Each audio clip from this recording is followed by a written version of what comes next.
Hi guys, இன்னைக்கு நம்ம 1919ல கலிபோர்னியால நடந்த ஒரு ரியல் லைஃப் இன்சிடென்ட் பத்தி தான் நம்ம இந்த வீடியோல பார்க்க போறோம். மறக்காம நம்ம சேனலை சப்ஸ்கிரைப் பண்ணிட்டு இந்த வீடியோவை கடைசி வரை பாருங்க. சோ நான் தான் உங்க வாங்க வீடியோக்குள்ள போலாம். 1919ல கலிபோர்னியால உள்ள ஒரு சின்ன கிராமத்துல டெய்லி நாய் காணாம போற இன்சிடென்ட் வந்து நடந்துகிட்டே இருந்திருக்கு. சோ இந்த ப்ராப்ளத்தினால அங்க உள்ள ஊர் மக்கள் வந்து எங்க நாயை காணும்னு சொல்லி போலீஸ் கிட்ட போய் கம்ப்ளைண்ட் பண்றாங்க. போலீஸ் எவ்வளவோ ட்ரை பண்ணி பார்த்துட்டு ரொம்ப நாளாவே இந்த நாயெல்லாம் எங்க போகுதுன்னு தெரியாம அவங்களும் அந்த கேஸை வந்து ஃப்ரீயா விட்டாங்க. அண்ட் அதே கிராமத்துல தங்களோட ரொம்பவே டிஃபரெண்டா இருக்கிற ஜெனிஃபருங்கிற ஒரு பொண்ணு வந்து தனிமையில வாழ்ந்துகிட்டு வந்திருக்கா. அந்த ஜெனிஃபருங்கிற பொண்ணோட பிஹேவியர் வந்து பார்த்தோம்னா நார்மல் பீப்புளை கம்பேர் பண்ணும்போது ரொம்பவே டிஃபரெண்டா இருந்திருக்கு. அதாவது இந்த பொண்ணு கிட்ட வந்து யாராச்சும் பேச ட்ரை பண்ணா அவங்கள ஓங்கி அடிச்சிட்டு ஓடிடுவாளாம். சோ இந்த பிஹேவியர்னாலே ஜெனிஃபருங்கிற பொண்ணு மேல அந்த ஊர்ல உள்ள மக்களுக்கு ஒரு சின்ன பயம் இருந்துகிட்டே இருந்திருக்கு. சோ அப்படி ஒரு நாள் ஒரு லேடி வந்து இந்த ஜெனிஃபருங்கிற பொண்ணோட வீடை தாண்டி போகும்போது அந்த பொண்ணோட வீட்டுல இருந்து ஒரு பேட் ஸ்மெல் வர்றதை வந்து இவங்க கவனிச்சிருக்காங்க. சோ அந்த ஸ்மெல் வேற எங்க இருந்தோ தான் வருதுன்னு சொல்லிட்டு அவங்களும் ஃப்ரீயா விட்டுட்டு அவங்க வந்து டவுனுக்கு கிளம்பிட்டாங்க. ஆனா நாளாக அந்த பொண்ணோட வீட்டுல இருந்து வரக்கூடிய ஸ்மெல் வந்து ரொம்பவே அதிகரிச்சுக்கிட்டே இருந்திருக்கு. சோ இதை கவனிச்சு அங்க உள்ள ஊர் மக்கள் வந்து இந்த நாய் காணாம போறதுக்கு இந்த பொண்ணு தான் காரணம்னு சொல்லி இந்த பொண்ணு மேல போலீஸ் கிட்ட கம்ப்ளைண்ட் பண்றாங்க.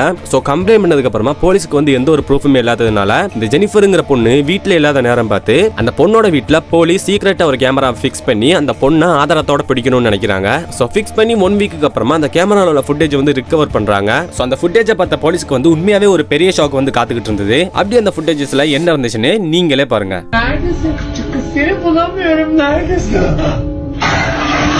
சோ இதுதான் அந்த ஃபுட்டேஜஸ்ல இருந்தது. சோ இந்த பொண்ணு எந்த மாதிரி நடந்துக்கிறா, இந்த பொண்ணுக்கு பேய் பிடிச்சிருச்சா இல்லனா இந்த பொண்ணு வந்து சைக்கோ ஆயிட்டாளான்னு போலீஸ்க்கு எந்த ஒரு இன்ஃபர்மேஷனுமே கிடைக்கல. சோ இந்த பொண்ணு கிட்ட எவ்வளவுதான் உண்மையை வாங்க முயற்சி பண்ணி இந்த பொண்ணு வந்து வாயவே திறக்கல. அண்ட் இந்த பொண்ணு அரெஸ்ட் பண்ணனும்னாலும் ஒரு வேலிட் பாயிண்ட் வேணும், அப்பதான் வந்து இந்த பொண்ணை அரெஸ்ட் பண்ண முடியும். சோ அதுக்காகவே இந்த பொண்ணை பத்தி தெரிஞ்சவங்க யாராச்சும் வில்லேஜ்ல இருக்காங்களான்னு போலீஸ் வந்து ரிசர்ச் பண்றாங்க. சோ அப்படி கேட்டு பார்க்கும்போது அவங்களோட ஃப்ரெண்ட் வந்து சொல்றாங்க, இவளோட ஃபுல் ஸ்டோரி வந்து எனக்கு தெரியும், நான் வந்து உங்களுக்கு சொல்றேன் அப்படின்னு சொல்லி அவங்களோட ஃப்ரெண்ட் வந்து சொல்றாங்க. சோ இதை கவனிச்சு அந்த போலீஸ் வந்து அவங்களோட ஃப்ரெண்டை வந்து விசாரணை நடத்துறாங்க. சோ விசாரணை நடத்தும் போது அந்த விசாரணையில என்ன தெரிய வந்துச்சுன்னா, இந்த ஜெனிஃபருங்கிற பொண்ணு வந்து சின்ன வயசுல இருந்து சைக்கோ மூவி பாக்குறது வந்து இவங்களுக்கு ஒரு ரெகுலராவே இருந்திருக்கு. இவங்க அப்பாவும் அம்மாவும் எவ்வளவோ பார்க்க வேணாம்னு சொல்லி இவங்க வந்து கேட்காம பாத்துக்கிட்டே இருந்திருக்காங்க. சோ படம் தானே பாக்குறான்னு சொல்லி அவங்க அப்பாவும் அம்மாவும் வந்து ஃப்ரீயா விட்டாங்க. ஆனா நாளாக அந்த பொண்ணுக்கு வந்து சைக்கோ மூவி பார்க்கக்கூடிய அடிக்ஷன் வந்து அதிகமாகிட்டே இருந்திருக்கு. சோ இதை கவனிச்சு இவங்க பேரண்ட்ஸ் வந்து இந்த பொண்ணை வந்து ஹாஸ்பிட்டலுக்கு கூட்டிட்டு போய் நிறைய டாக்டர்ஸ் கிட்ட வந்து கன்சல்ட் பண்றாங்க.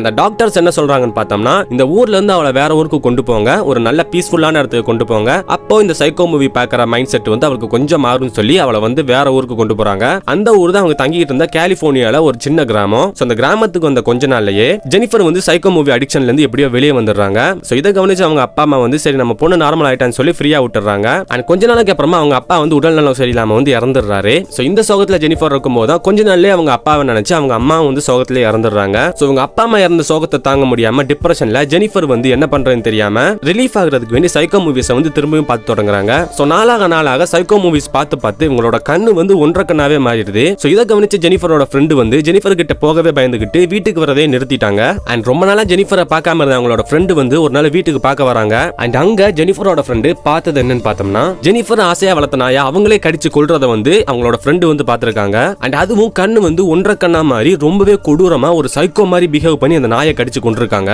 சோ இதை கவனிச்சு அவங்களோட ஃப்ரெண்ட் வந்து யாருக்கிட்டயுமே சொல்லாம வீட்டுக்கு ஓடி போயிட்டாங்க.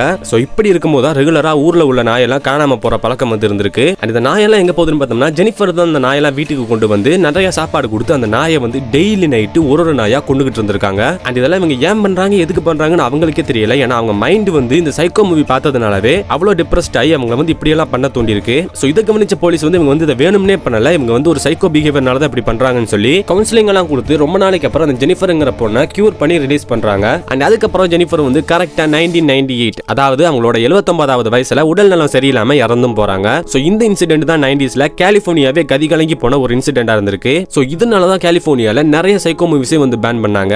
சோ அதுல ஒரு மூவி தான் 1918ல ரிலீஸ் ஆன கேனபிள் ஹோலோகாஸ்ட்ங்கிற இந்த மூவி. சோ இந்த வீடியோவை கடைசி வரை பார்த்திருப்பீங்கன்னு நம்புறேன். இந்த மாதிரி நிறைய வீடியோஸ் வேணும்னா நம்ம சேனலை சப்ஸ்கிரைப் பண்ணிட்டு இந்த வீடியோக்கு ஒரு லைக் பண்ணி விட்டுருங்க. அண்ட் இந்த ஸ்டோரி எப்படி இருந்துச்சு உங்களுக்கு பிடிச்சிருந்துச்சான்னு கமெண்ட்ல நீங்க சொல்லுங்க.